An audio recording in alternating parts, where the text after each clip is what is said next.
Don't be defined by your family history. Instead, become a saint. It was a dark night. 39 years ago, June 14th, 1981, a child was born to George and Patricia Wendt. And that child, you might have already guessed, was me. I have a human history, and so does Jesus. In Matthew chapter 1, we see the genealogy of Christ. What can we possibly learn from a genealogy, a list of names? We can learn that there are saints, but there are also sinners in this genealogy. But Jesus was not defined by his own family history of these sinners. He was determined to do the Father's will. I'm going to give you 2 examples of sinners in his family line. One is Tamar and Judah. Judah was one of the 12 sons of Israel, and Tamar was the daughter-in-law of Judah. Tamar married Judah's oldest born son, but he died. And then she married the next in line, and he also died, and she remained childless, which back then was a huge disgrace to be without a child.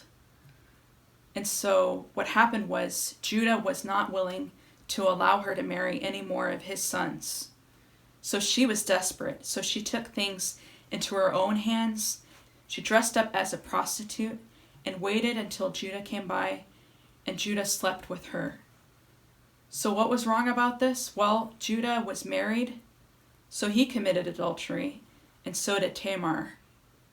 So that was all wrong. Another example of a sinner would be King David. David had everything. He had many wives, he had possessions, all that he could ever want.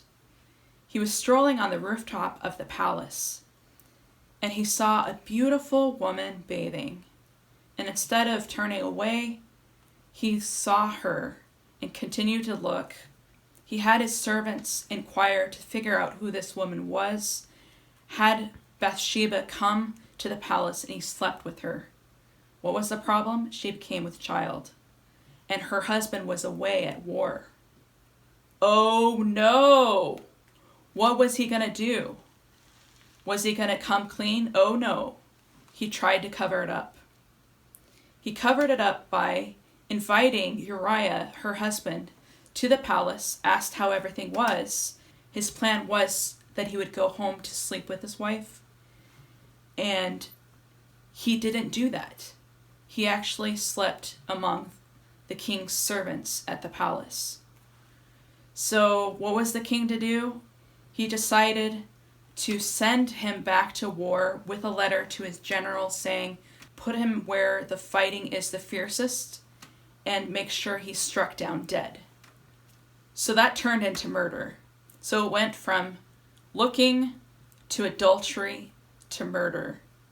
This is an ancestor of Jesus. Jesus was not defined by his family history. We don't need to be defined by our family history either. That also includes our own personal history. Does not need to define us.